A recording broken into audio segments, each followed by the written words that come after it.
Hello बच्चों, let's see this question. The question says the length of a given cylindrical wire is increased by 100%.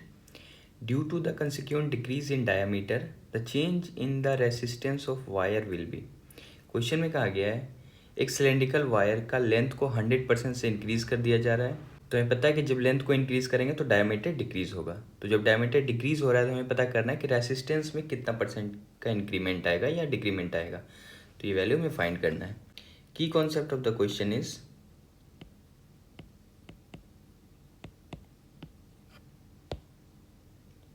Resistance of a wire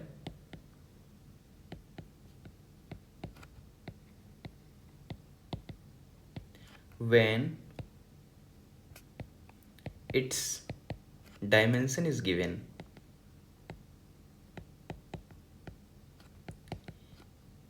यहाँ पे आप wire या conductor भी समझ सकते हो। अगर किसी कंडक्टर का डायमेंशन गिवन है तो आप इसी तरीके से उसका रेसिस्टेंस फाइंड कर सकते हो। सपोज एक कंडक्टर में ले रहा हूँ, सिलेंड्रिकल शेप का है। अगर आपको इस कंडक्टर का, ये सपोज ये क्रॉस सेक्शन एरिया पता है ए, और इस कंडक्टर का लेंथ एल है और इसका रेसिस्टिविटी रो है। रेसिस्टिविटी मटेरियल प्रॉपर्टी है। तो इस कंडीशन में अगर आपको इसका रेसिस्टेंस निकालना है तो ये इक्वेशन होता है R equal to rho L by A for cross section area. तो इस की कॉन्सेप्ट की हेल्प से हम लोग इस क्वेश्चन को सॉल्व करेंगे। क्वेश्चन में कहा गया है कि पहले वायर की लेंथ को 100% से इंक्रीज कर दिया जा रहा है। तो पहले यहाँ पे हम लोग देख लेते हैं। सपोज इनिशियल और फाइनल कंडीशन में ले रहा हूँ। एक वायर है, इसका लेंथ एल ले रहा हूँ और इसका जो क्रॉस सेक्शन एरिया ये वाला पार्ट है, इसका रेडियस में आर ले रहा हूँ। ये इनिशियल कंडीशन है।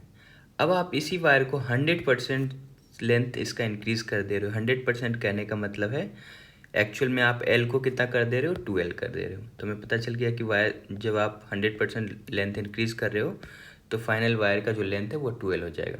अब क्योंकि आप लेंथ को इंक्रीज किए हो तो इसका जो रेडियस है वो भी डिक्रीज करेगा क्रॉस सेक्शन एरिया को। तो सपोज इसे हम लोग आर डैश ले लेते हैं।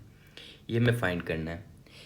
अब क्या है कि जब आप लेंथ को इंक्रीज कर रहे हो तो वॉल्यूम तो चेंज नहीं कर रहे हैं। मटेरियल का जो वॉल्यूम वो तो इतना ही रहेगा।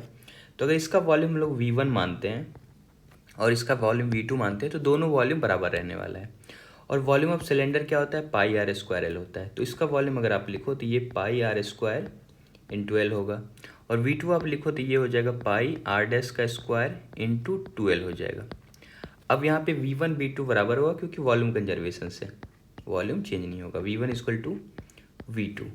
तो यहाँ से आप बोल सकते हो pi R square L is equal to pi R dash का स्क्वायर इंटू 2L। तो यहाँ से क्या होगा, ये पाई से पाई कैंसिल आउट हो जाएगा, एल से एल कैंसिल आउट हो जाएगा। तो यहाँ से आप कह सकते हो आर डैश का square equal to R square by 2। आप इसको आर के फॉर्म में भी लिख सकते हो या फिर आर डैश का स्क्वायर भी रहने दे सकते हो। इसको अगर आप आर डैश के टर्म में लिखो तो आप आर डैश इक्वल टू क्या लिख सकते हो, आर बाई √2। तो हमें रेडियस भी पता चल गया कि इस वायर का जो रेडियस है ये वैल्यू भी हमें पता चल गया। अब हमें क्या करना है, दोनों वायर का रेसिस्टेंस फाइंड करना है। ये कंडीशन कौन सा था, ये इनिशियल कंडीशन था, और ये कंडीशन कौन सा था, ये फाइनल कंडीशन था।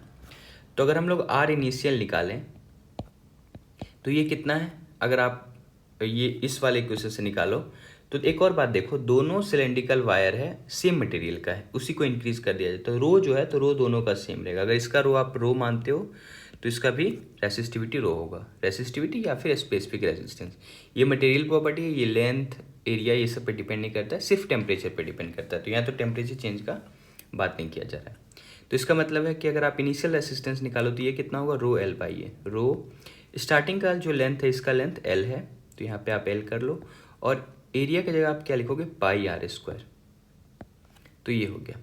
अगर आप फाइनल रेसिस्टेंस निकालो दूसरे वाले वायर का, इस वाले वायर का, जब आप लेंथ को 2L कर दे रहे हो तो फिर से रो तो मटेरियल प्रॉपर्टी है, एल की जगह क्या लिखोगे, 100% से इंक्रीज किया जा रहा है तो लेंथ 2L हो जाएगा। और एरिया की जगह पाई आर डैश का स्क्वायर। यहाँ पे हम लोग अगर इसका एरिया देखें तो ये आर डैश है ना, तो ये पाई आर डैश का स्क्वायर, और आर डैश को हम लोग आर के टर्म में निकाल चुके हैं। तो पाई आर डैश का स्क्वायर, आर डैश का स्क्वायर क्या लिखोगे आप, आर स्क्वायर बाई 2 लिखोगे। तो यहाँ आर स्क्वायर हो जाएगा और 2 ऊपर चला जाएगा।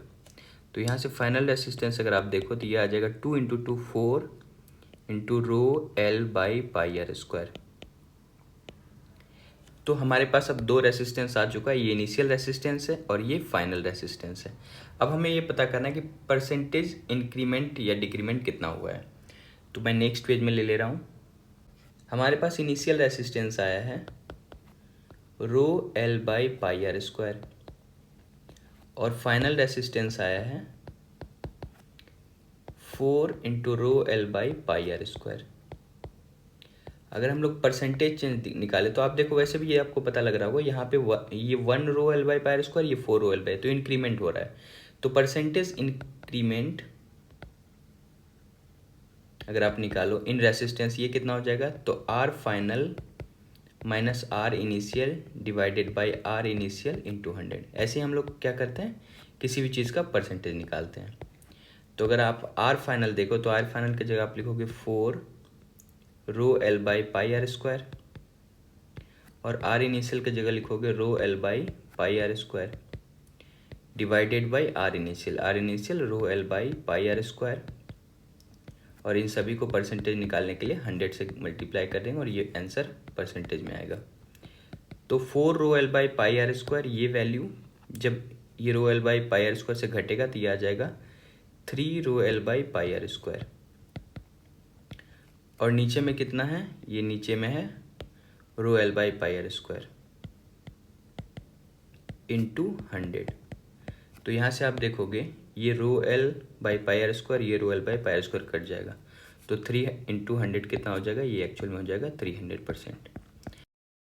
So the correct option is option number first. Hope you understood it well. Best of luck. Thank you.